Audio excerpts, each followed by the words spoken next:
Hello, guys, and welcome to another episode of Coco in the Sun podcast. I am your host, Malika Critchlow, and I am very, very pleased and grateful to be here today. So, today we're going to continue with the book, the Magdalene Manuscript. And we're going to do the introduction by both Tom and Judy to the new section, which is called One Woman's Story. It's Judy's story, and it's really good. I was happy to get through the Egyptian alchemy and then the yoga, tantric, Tibetan Buddhism, and I forget what the third one was, but those three things that we had to get through to see how all these religions do have an aspect of feminine and masculine energies being used to build the energy body, and how that plays into the physicality aspect of living, the physical aspect of living, the physicality of being, and how they're all connected. So I'm so happy that I do the podcast because I would not have read all of it if it was just me. I would have skipped. But I'm glad I did, so you can see like the similarities. There are a lot more similarities and differences. The difference is kind of just what they call stuff, but kind of essentially the same. Which calls into focus or brings into focus the fact of possible truths, right?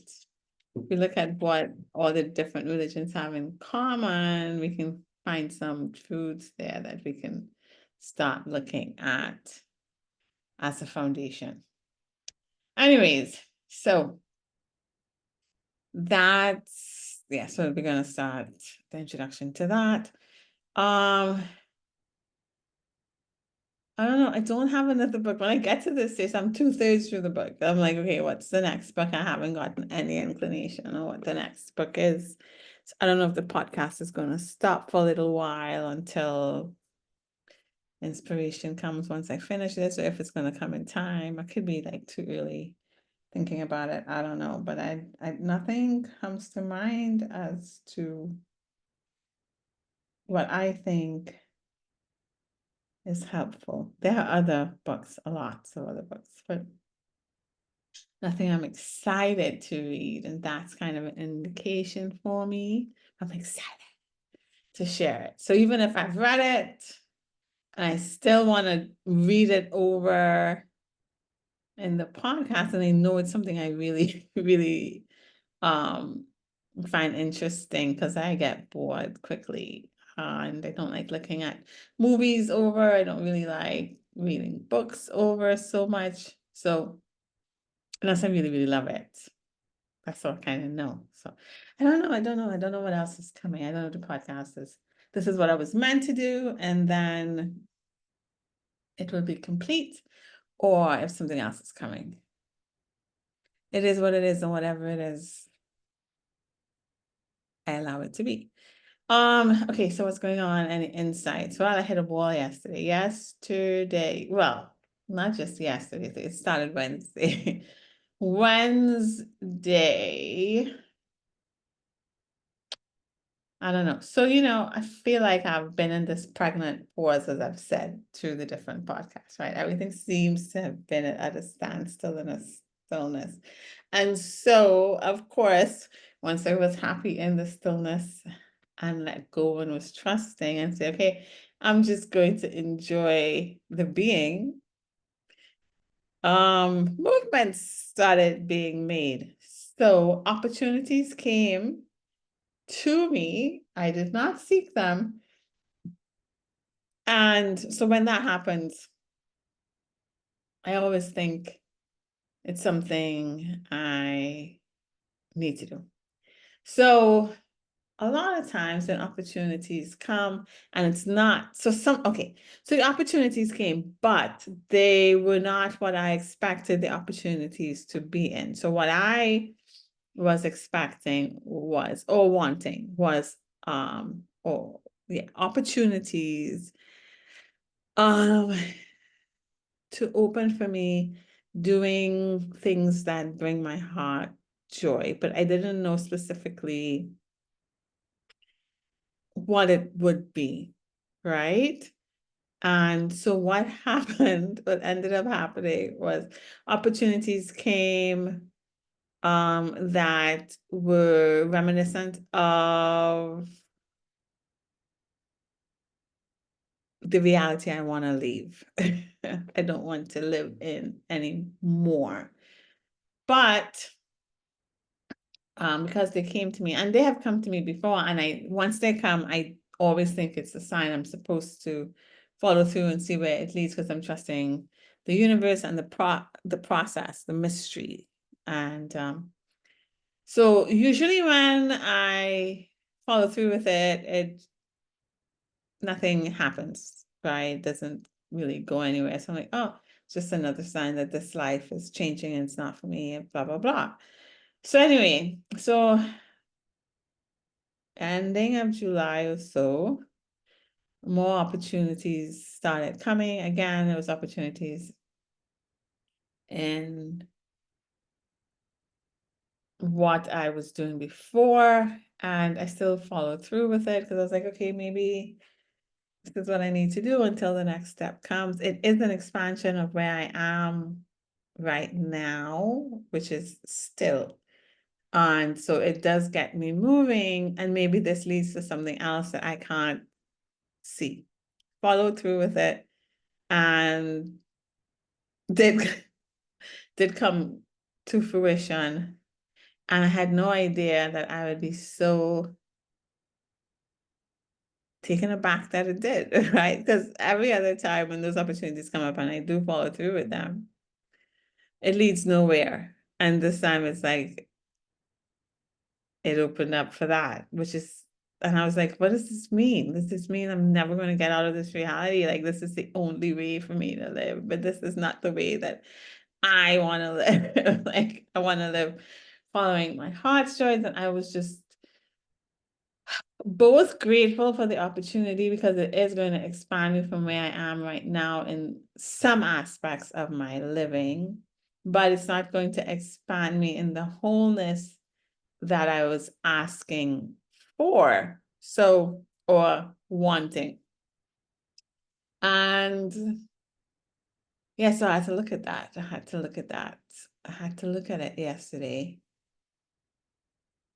It was really weird. The one opportunity didn't come true, and I was like, oh my God, I really wanted that opportunity. If I had to be in okay, if I have to work in doing something I don't love doing, then that was the position that I wanted. I didn't get that one. What I did get was another position.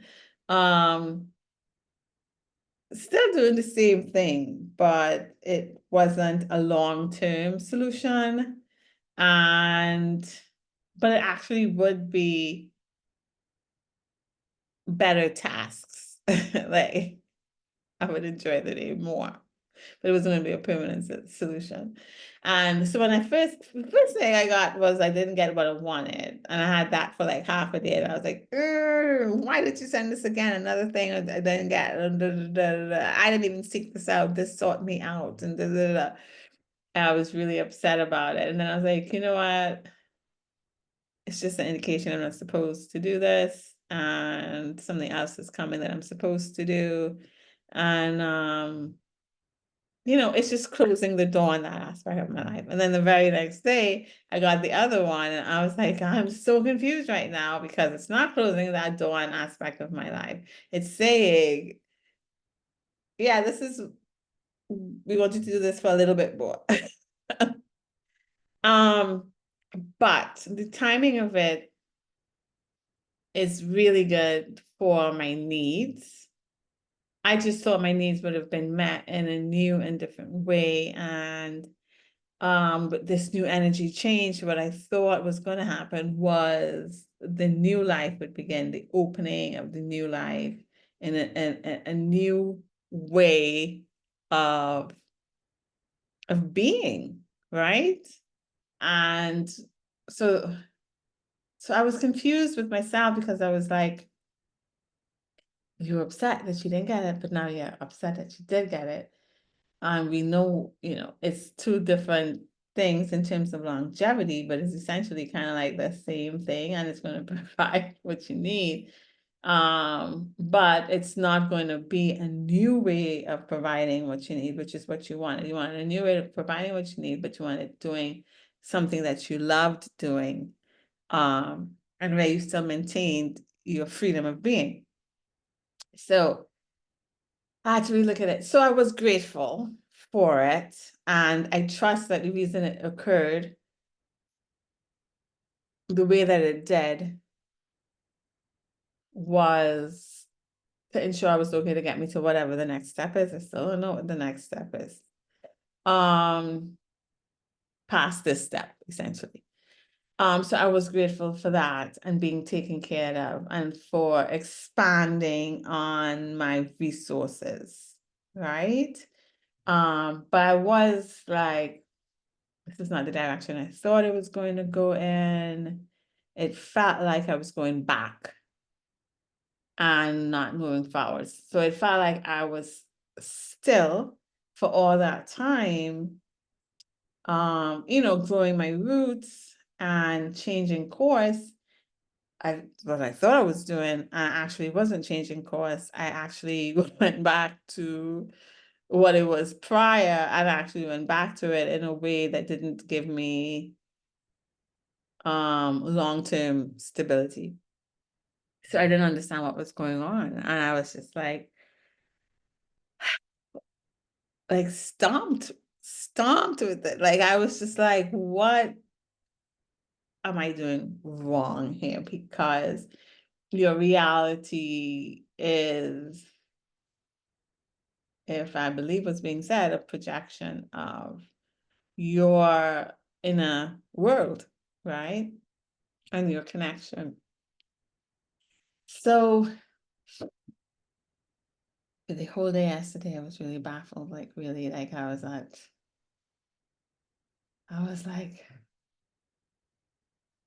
I don't know, I was drained and nothing was moving, and then I was content, nothing moving, and then it started moving and it took me back.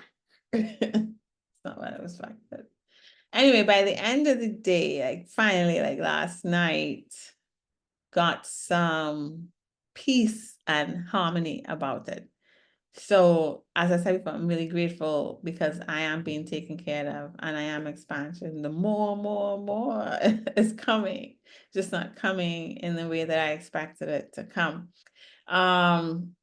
It looks like I'm moving back and going back to that, but I don't think that's what's happening.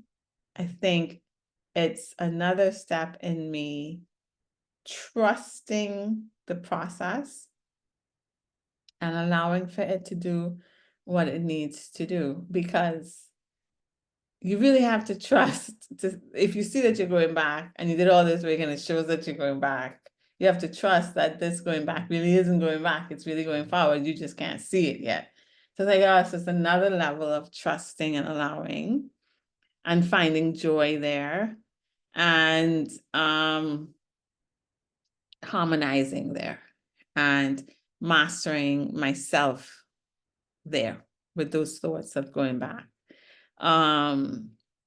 which I think then opens up for more progress in the way that I'd like to see. Again, I don't know. So yeah, but I will say, so the new moon is coming. The new moon is my favorite phase of the moon. I just really feel connected to it. And it's coming on the 4th, but the days before is really when I feel it. It comes on the 4th, but you don't really see it for 2 or 3 days later. When you see it, you're always surprised to see this little sliver of a moon. I just love this. I love new moons, okay? But anyway, this time between a little before it comes, and when it finally shows up, this space of time this week is usually when I feel it the most. It's usually when a lot of growth occurs. And so last night, I didn't want when it's a new moon like this, I don't really want to watch TV. I don't want to listen to anything. Really just like when it's nighttime, I leave my window open or the blinds open. There's no moon out. I don't know why I do this because there's no moon out. There's just the stars. But I do like looking at the sky and I like having access to the sky. Um and just sitting in quiet of it, and I take off all the lights and I just relax and I'm with myself and my thoughts. Kind of like what I do with the sunset, but at night, like when I go to sleep. And I was just like really talking to my guides and my angels, and I was like, I can't hear the guidance right now. I don't really know what's going on. And I know in order to hear the guidance, I have to be in a vibration, a higher frequency, a higher vibration. In order to get to that higher vibration, for me, I've been told it's love. You have to be in a vibration of love, in order to be in a vibration of love, you have to be in a vibration of self-love to expand that. And I just was so unhappy with the situation. I was so confused with it. I felt like I was going back. I couldn't see the progress. I couldn't see all that time standing still was for what, right? And I just really said to my angels and my guides, I need you guys, I need help. I need help to vibrate higher and to connect with love because I'm not able to do it today. And I could feel the energy. This is the first time I've felt it with just me saying it without any meditation or looking at some other healing video from somebody channeling the angels. I could actually feel it, but I could feel it trying to elevate my frequency. And I can tell this because it's the same feeling I get. And when Aunt Tucker does, she does like some self-healing frequencies from the angels. I don't know if I told you, I did tell you a while back. I bought some of the frequencies. But also she does it, she has some free ones on her YouTube channel. The angels want to help you with self-healing, or they want to help you with clearing and stuff like that. And so when she channels the angels doing it, I can feel it. I can feel it. It's like tingly. I can't describe, I just know it. I know the feeling. It's like tingly all over. And I just know the feeling. And so when I said that last night, I could feel it. I know they were trying to help me. And so then the understanding started coming, like these gentle thoughts that I was having, that not going backward. It just looks like I'm going backward. It's just another step in the process actually to elevate me, another step of deepening my faith and my trust and my knowing that what it looks like is not what it is, and what it is what I want and what prospers my soul. I was like, oh, so I'm leveling up. I also, like, when I had the thoughts, like when I was struggling with it the whole day, I did look at it. Like I wasn't saying, oh, I don't want to feel like this. I'm gonna pretend I don't feel like this. I'll push this feeling. I was like, no, I am grateful and I do see the resources, but I am feeling this way about this aspect of it and acknowledging it and acknowledging why I felt like that and not making it something I was pushing away or othering, right? But that it was a valid feeling based on what was going on and what I was trying to create. Um, so yeah, so I was acknowledging it earlier in the day. So that night when those understandings started coming, it was like so cool to get it. You know, with the help of my divine team, of course. And by asking for some some help with it. Anyway, started feeling immediately better about it, and very grateful for the opportunity that it allowed for me to expand. Also know when I hit a wall, it's like the lower you go, the higher you're going to rise. I remember my friend Kai saying that once, like the farther back you pull the rubber band is the further it's going to go. So I do know that when I am experiencing, I call it an ebb, I don't like to say a low, a low, because everything's like ebb and flow, right? When I'm feeling an ebb and the ebb is pretty significant, I know that the flow it's going to allow for after is going to be significant, and I'm going to be in a new space. And what happens is I won't have to deal with this in the same way again, probably another way, a different perspective, but not in this way. And when it does show up again, I'll be able to find the understanding of it faster. So yeah, so I knew that during the day. I knew, because I kept saying to myself, this is not going to last. This feeling is going to reveal something, it's going to teach me something, it's going to show me something. I'm not going to stay here forever. It's actually going to get way better than it was even before this. And, but I am here right now. So yeah, and then I pulled some angel cards. I was like, angels, is there anything that you want to tell me? Please tell me with the cards, anything I need to know. And I got confirmation on what I'm developing into and where I am now. I'm still in the training and learning phase of it. I'm still learning my boundaries. I'm still learning to surrender to the mystery of it. I'm still learning to allow, to trust. But none of the cards said I was still in the void. I think I'm out of the void now. I think I'm out of the void. The void is fine. It's fine. It's restful. But yeah, so but I'm not fully revealed yet, because I am it, right? But what I am is revealing itself to me in layers. So yeah, so I'm still in the revelation aspect of myself, but I did get a lot of confirmation of where I'm heading and what I am and what my what is it? I don't say my lineage, what I'm inclined to.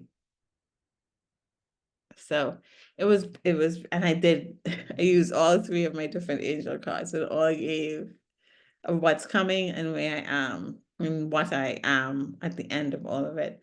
And it was really, really, I felt really even better after that, right? So then I was like, okay, I think I could watch some TV to go to sleep, put on like some kind of old cartoon or something light, and went to sleep. And y'all, I don't know if energies came in last night, but understood from the dream that healing and love are interconnected, but I don't know which comes first or which doesn't come first. So I understood that to get to the healing, it comes through love. So self-love, which expands to all aspects of love, all aspects of being, love for all aspects of being. However, in order for more love to fill in, you do have to clear those blocks and heal, and then more love comes in. So I was just like confused, but also like not confused. So I understand that in order to heal, I need the love. The love is what heals. I need to focus on loving myself more and more and more and more, and deepening that relationship with myself and all aspects of my being, but also that in order in order to let the love in, I have to heal. And I was like, which comes first? It's like asking which comes first, the chicken or the egg. There's no answer to that. They go hand in hand. And all I'm going to do is allow for as much love and healing as I can allow for, and just keep it going. So the more that I love myself and learn more about myself and accept more about myself, the more that I heal, and the more that I heal, then more love comes in, and more love shows me more things I need to heal and love, and then healing occurs, and then more love comes in. So I don't know like how they go hand in hand. That's all I can definitely say. Also, that's a lot of energy in terms of womb healing. I had never felt this like this, right? I always know that, you need to open up your sacral chakra. You need to heal the sacral chakra. It holds a lot of trauma. Heard it, I've read it. I mean, you can listen to music to help with it. You can listen to channeled messages to help with it. But what I have noticed, because this is the first time I had an experience, I had no idea this was going to occur that night. And whoever is scheduling these things, or how they decide what blocks you clear in order to get to this, I don't know. But for the first time ever, we're in the middle of the night, and I could tell I was getting energy and womb healing. It was warm, it was very noticeable, but I was still sleepy. It wasn't discomfort, but it was uncomfortable a little bit, enough that I couldn't dismiss it.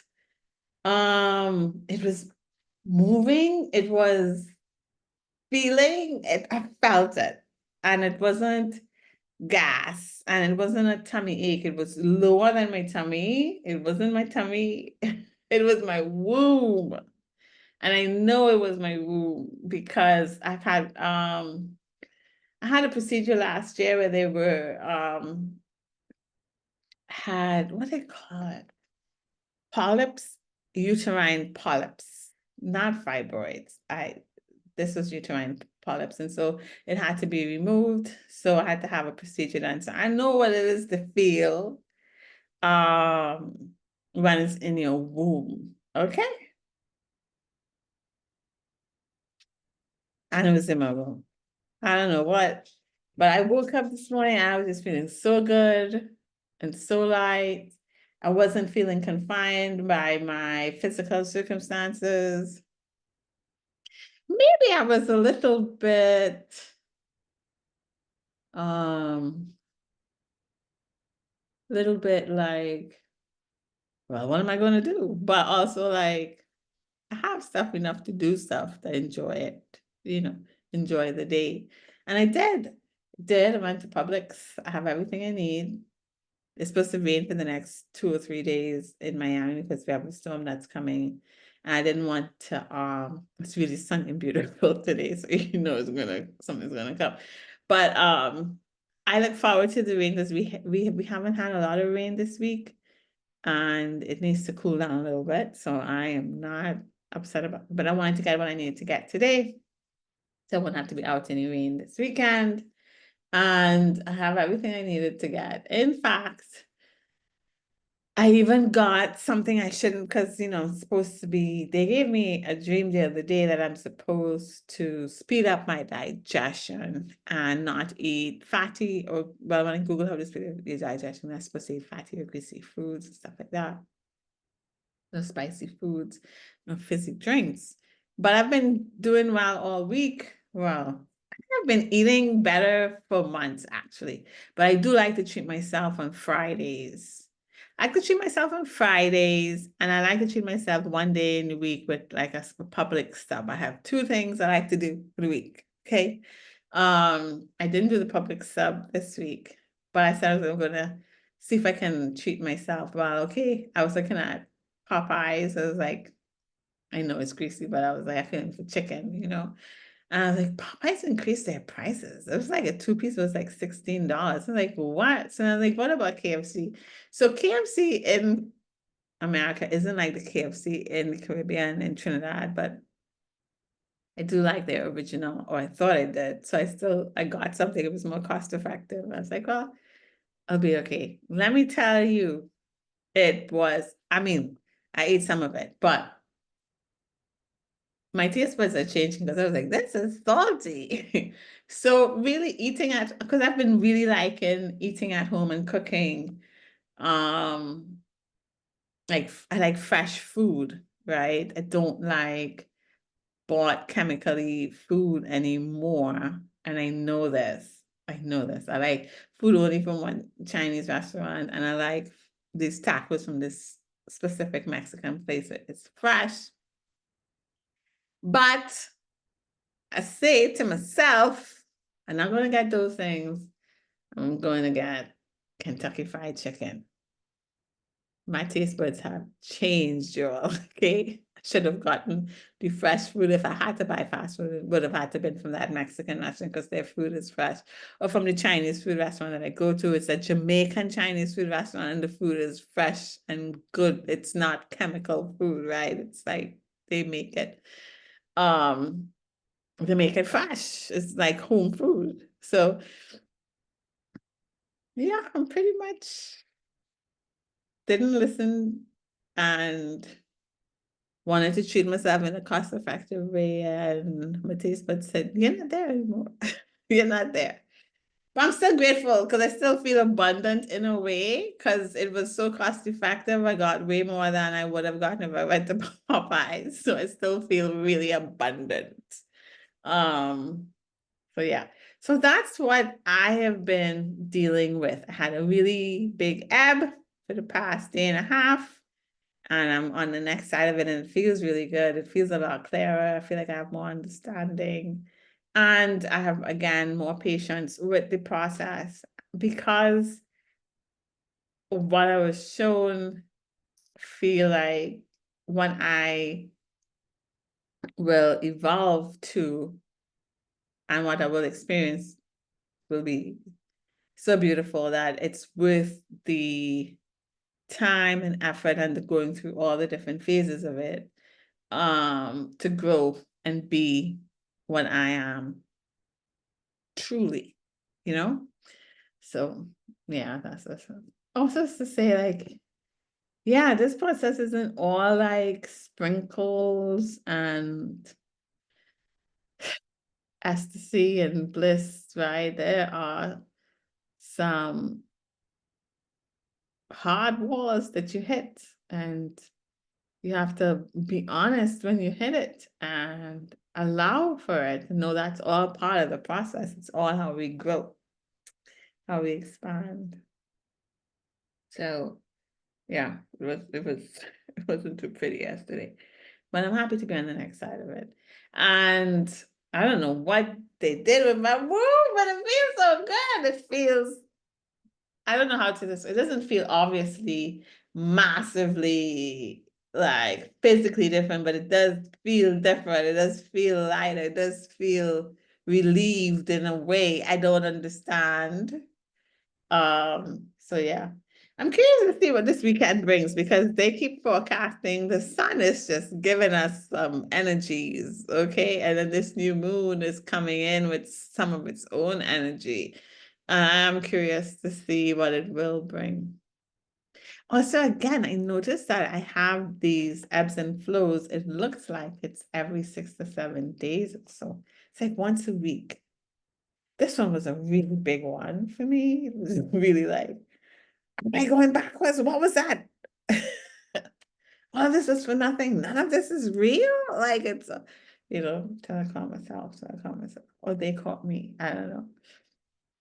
But in a good space today, in a very happy space. Anyway, so that's enough talking. What are you guys experiencing? Are you guys experiencing these ebbs and flows? Are you guys hitting walls too? Are things starting to move, but not move exactly in the way you thought it would be, in a direction you thought it would move, and you still have to have faith in the movement is correct, and you just can't see where it's going, and that it's not backwards, even if it looks backwards, that it is moving forward. So what I realized is when I was still, right, and you think you're not doing anything, you really are being nourished and grown, and your roots are growing, and you are forming, right? Like as the baby forms in the womb, and you can see the belly, the mom belly getting bigger, but the baby is really still, it hasn't come out of its cocoon yet, or the caterpillar, right? It's still in the cocoon. And you know something's going on, but it feels like it's not out yet, right? So I had to trust that I was growing, because you can't see it physically, right? It's like a seed in the ground, like you can't see the seed growing all its roots and getting all its nutrients until it starts to come through the dirt and starts heading towards the sun. So I feel like I had to trust that process and know that I was growing there, even if I couldn't see it, I didn't understand in what ways fully. And this growth wasn't being physically seen in my physical reality, but I had to trust that it was growing. It was growing. I was growing. And then now that the movement does appear to be happening, it looks like I'm going back in time, not forward. I'm going back to what I was trying to leave behind. And so now it's another phase of trusting. You're not going back. You really are going forward. You just can't see it yet.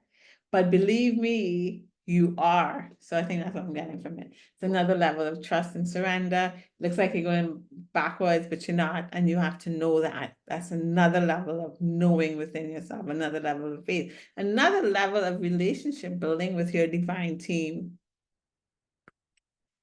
Right, because if you didn't ask the questions, if I hadn't asked the questions, if I hadn't asked for help, if I hadn't asked for clarity, if I hadn't asked for guidance, if I hadn't asked for my vibration to be raised, to be more in love than I was, in order to receive the guidance, then I wouldn't have felt myself being lifted. I wouldn't have felt my mood changing. I wouldn't have felt the thoughts and understanding coming. I wouldn't have, it brings me closer then to my divine aspects, the beings that are there to help me, the light, the beings of light and love that are there to help me. And then answering the questions in my dream, letting me know that the healing comes through the love. And that love allows for the healing, and more love comes in when there's healing.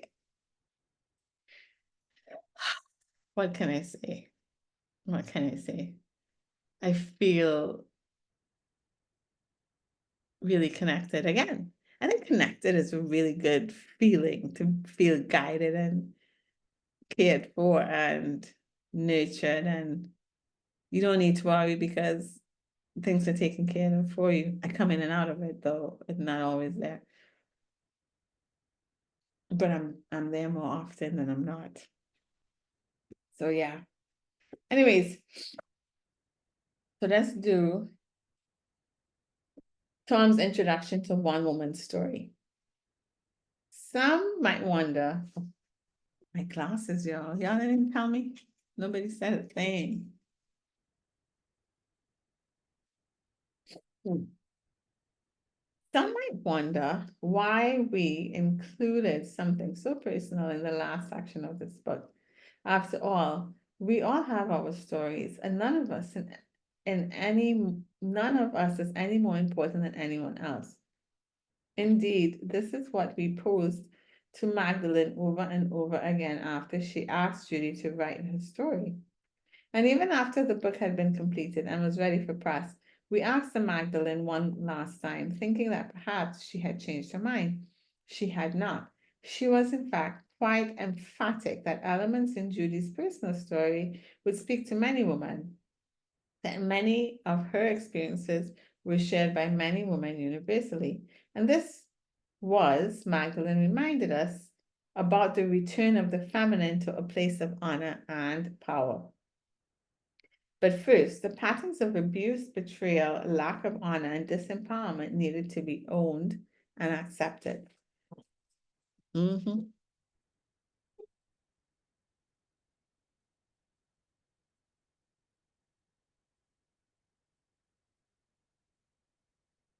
Now, after sitting with the material for these many months, I think I understand what the Magdalene is talking about. It has to do with the principles of Sophia and the Logos. For those familiar with these terms, please forgive my taking the space here to discuss them. But I find many people do not understand them. This lack of general understanding about the Logos and Sophia is, I think, a result of the Church Fathers' attempt to erase the feminine from the theology of Christendom, an act that stretches back in time to the 1st century AD. Many are probably familiar with the term Logos, as it sits at the core of the Church's 2,000-year-old theology. The Logos is the intelligence, the logic of the cosmos itself. It is the fundamental creative force, or God. Traditionally, theologians and philosophers have considered the logos to be a masculine principle. This concept actually goes back thousands of years before Christ into the ancient pagan world. At a mythological level, gods were viewed as solar, while goddesses were seen as being more related to the moon, lunar. In this context, spirit was conceived as being in the solar realms of consciousness, male, and the earth matter resided within the lunar realms of consciousness, female. Thus, the sky heaven became associated with the masculine, while earth became associated with the feminine. The pagan consciousness understood that all creation was the result of an interplay between the cosmological forces of the masculine and feminine. Spirit and matter, sky and earth. Neither force was more important than the other. Without both of them, creation was not possible. The key to a fruitful creation, whether it be cosmic or individual, was seen as a balance between these forces. In the earliest period of Christianity, before the political aspirations of the church, this was commonly understood and accepted. This understanding of the place of the feminine shows up nowhere more clearly than in the concept of Sophia. Sophia was viewed as the feminine aspect of the Godhead. She was the holy bride of the Logos, and they were viewed as inseparable. When the Logos generated an impulse, the thought to create, it was Sophia that implemented it. Without her, creation would have been impossible. They were two sides of the same coin. One remained aloof in the realms of spirit, forming the ideas of creation. But it was Sophia who received the seed, the thought of creation from the Logos, and it was she who gave birth into actuality, into the realms of matter. Sophia was known as the cosmic mother, and as such, she shared the same place of honor as Isis in Egypt and other goddesses in other ancient cultures. According to the Sophionic understandings, she incarnated as Mary, the mother of Yeshua. And through this embodiment, the word logos became flesh, Yeshua. God-man had been actualized. But it could not have happened without the sacred act of Sophia incarnating as a woman. Only then could God Logos incarnate as a man in the womb of Sophia, Mary. The understanding was common among some of the early Christian theologians. And although many of their writings were destroyed during the Dark Ages, a few of them have survived. But something ominous occurred over the first few centuries AD in regards to the feminine teachings regarding Sophia. We see a concerted effort to remove all traces of her from the Christian religious writings and thought. Metaphorically, we could say the church subdued the moon with all of her dark mysteries. The goddess became veiled and hidden. Not only this, but it became a heresy to even talk about her. One could lose one's life simply by uttering her names. The sun was its zenith. God, the Logos, was all there was. Then came the mysterious Holy Trinity, the Father, the Son, and the Holy Ghost. There was no mention of Sophia or Mary. There was nothing feminine in the Trinity, and the feminine was relegated to the place of unimportance. But worse, she was scorned in the official version of Genesis adopted by the increasingly patriarchal church. The source of mankind's downfall was laid squarely on the shoulders of Eve. She had, after all, taken the apple from the serpent of Satan. And with this one fateful act, she, a woman, cursed all succeeding generations. But wait a moment. There are other versions of the creation myth. The Sanskrit version we have inherited is only one of them. According to one Gnostic account, the serpent was a good guy. He was actually trying to help Adam and Eve get out from under the tyrannical rule of a jealous god, Jehovah. And in this version, the snake simply opened the path to the godlike powers of consciousness that were part of Adam and Eve's rightful inheritance.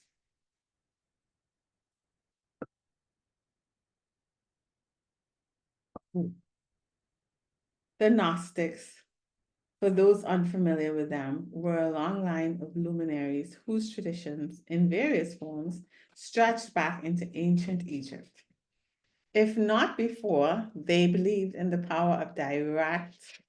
I'm sorry, I did not read that correct. I'm going to read it over. The Gnostics, for those unfamiliar with them, were a long line of luminaries whose traditions, in various forms, stretched back into ancient Egypt, if not before. They believed in the power of direct revelation without the need for an intermediary, a priest. Of course, this did not fit in with the political and monetary desires of the church, and so the Gnostics were branded as heretics, and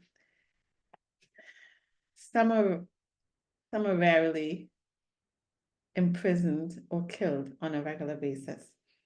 In the view of the Gnostics, Eve was a heroine, who, through her act of accepting the apple, raised humanity closer to ownership of its godlike powers. In the myth propagated by the church, however, she was weak and cursed for having tricked her mate into accepting something from Satan.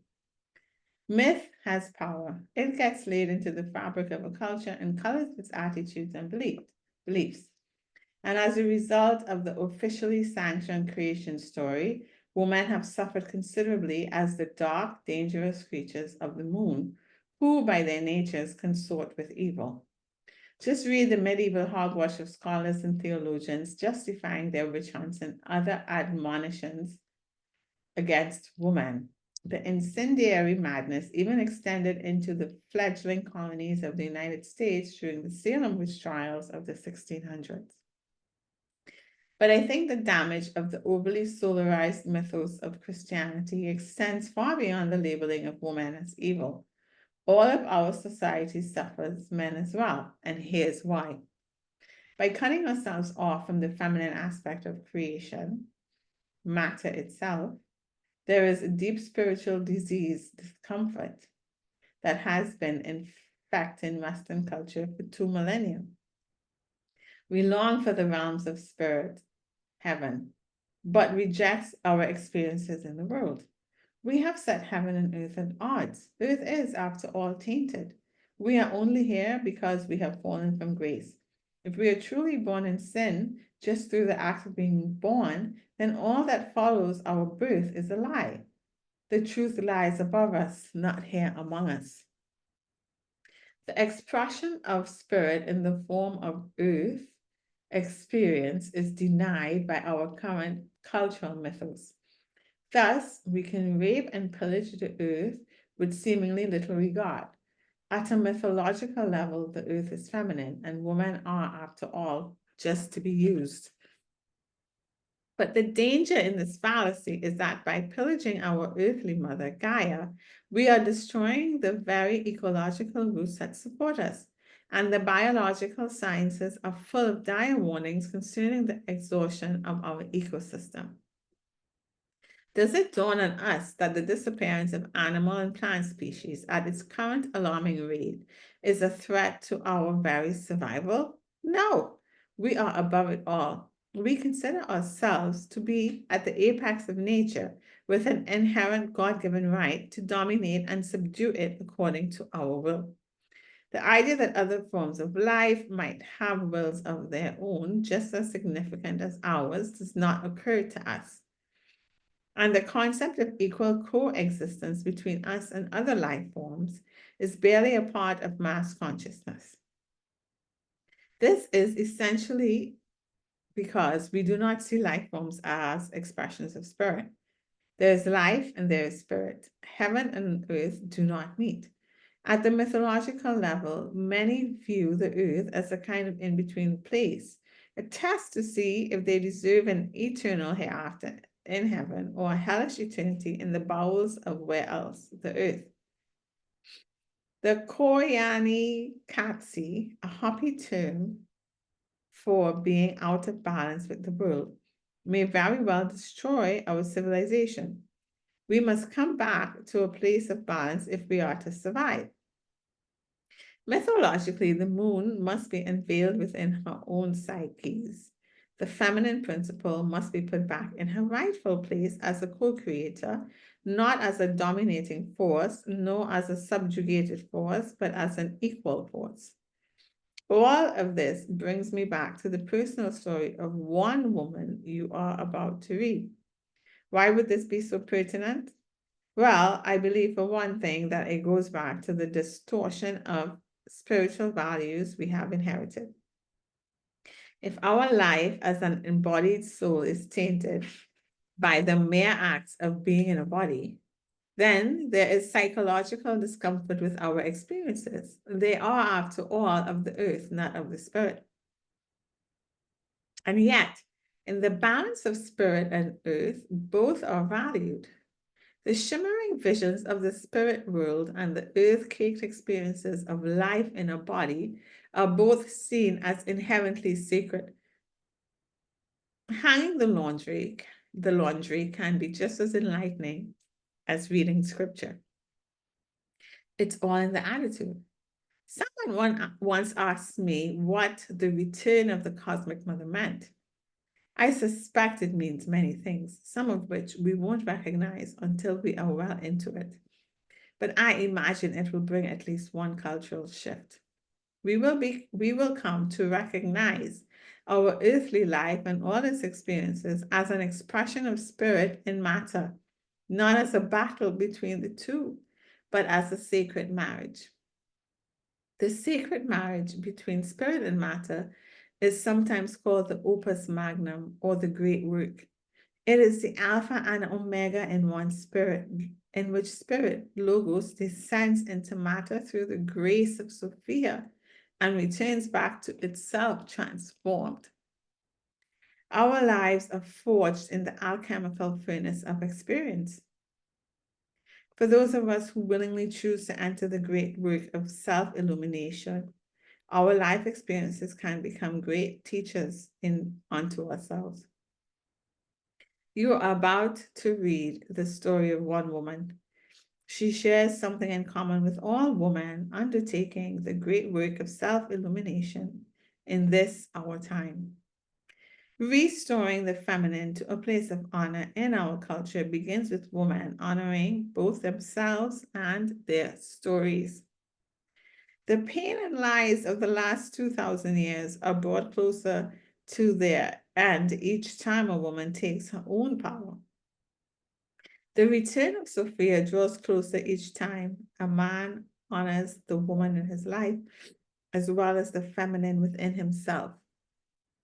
Those of us striving to live this realization are a part of the cosmic mother's return. We are the moon becoming unveiled in balance with the sun, and we are the restoration of the feminine in balance to the male. May heaven and earth be joined in this our time. Judy's preface to One Woman's Story.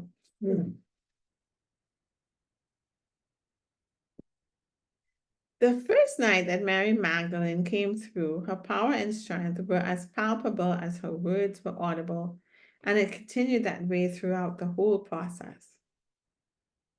There was never a stumble over a word. Her words carefully chosen before she spoke. She spoke with authority and with definition.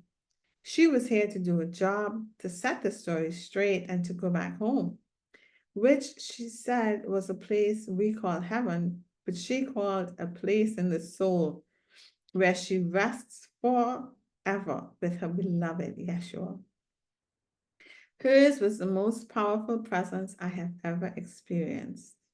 And from her first words, I was deeply moved and my consciousness profoundly altered.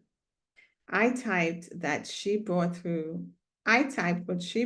sitting in bed with a computer propped on a pillow, with hands trembling, both with excitement and with fear that I might not get it all correctly. When she was leaving the first night after she had completed the information, she turned to me, so to speak. I felt the definite shift to the personal, almost intimately. To me, she said, I agree to give my story because of you, because you sense the importance of the relationship, the sacred marriage. And Metatron requested also that I give you my story.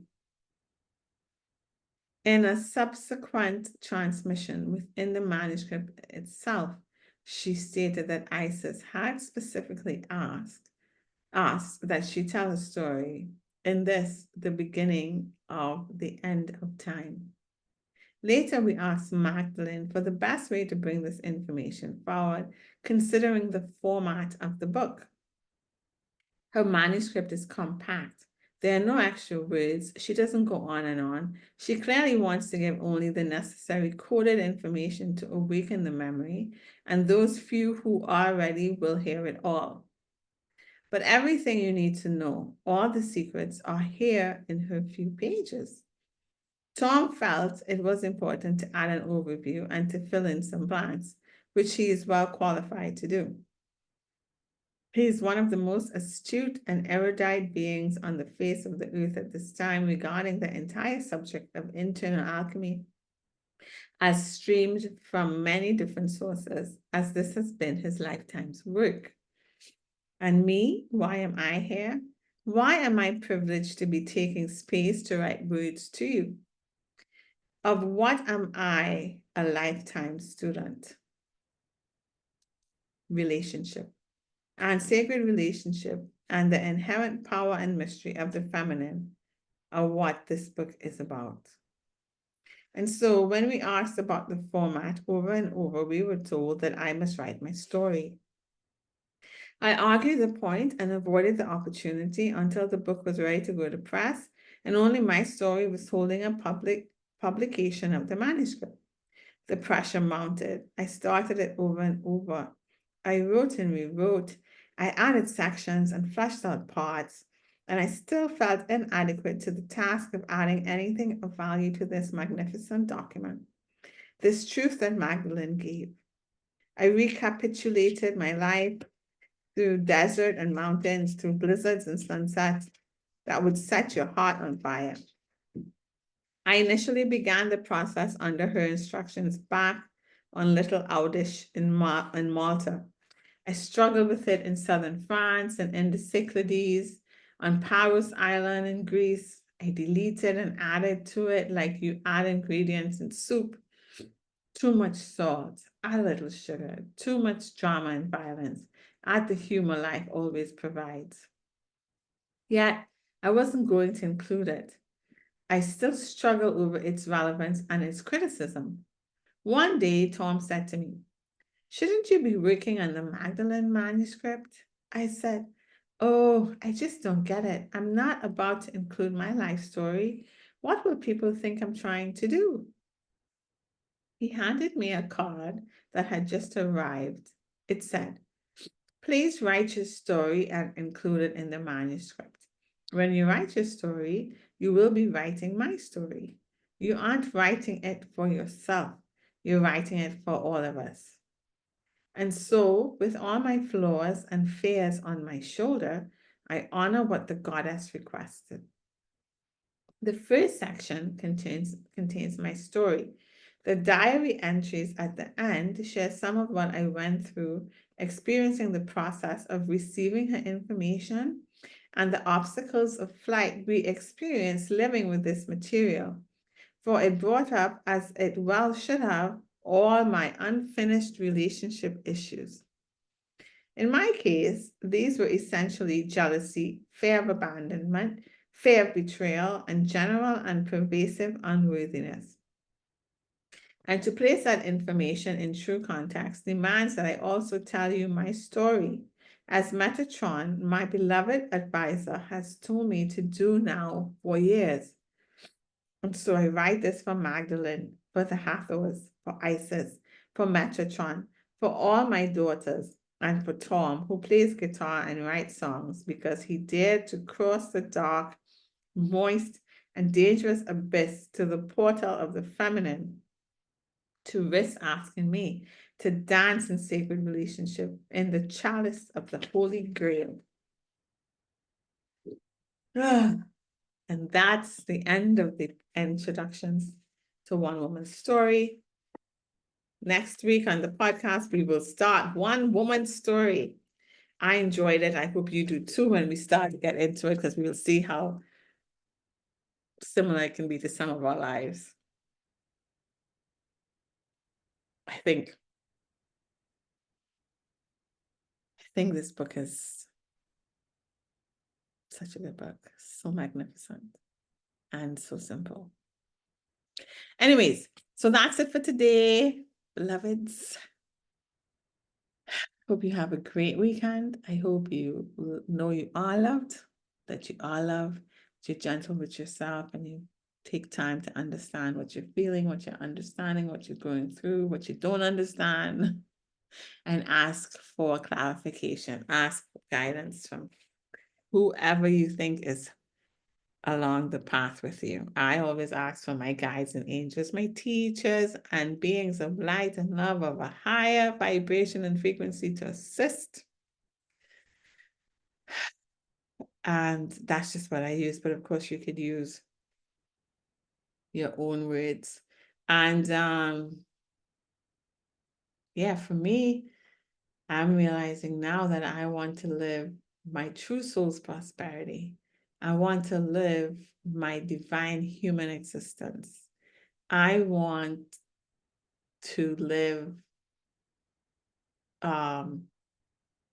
with my divinity living through me. And not even my divinity, the divinity that I am a part of, the divinity that I am, the aspect of divinity that I am to live through me and experience through me and express through me the reality in physical form that's going to bring me the most joy and love and laughter and compassion, understanding and acceptance and gentleness and sweetness and deliciousness and nutritious nurturing. Yeah. Anyways, so that's where I'm at today. I just wanted to say I was listening to something by who is that? The Crimson Shambra, I think. I think his name, the name that he channels is Adamus, but it's Saint Germain as well. Like Taoist channels Saint Germain. I think he does Saint Germain as well, but it's called Adamus. And he was saying that abundance is related to how much you want to be here and live life and experience life. And I found that profound. So I'm going to sit with that and see what I get from that. But yeah, I think somehow he's correct. Let's see. What do you guys think? Yeah. Anyways, have a great weekend. We'll catch up on Monday, guys. Bye.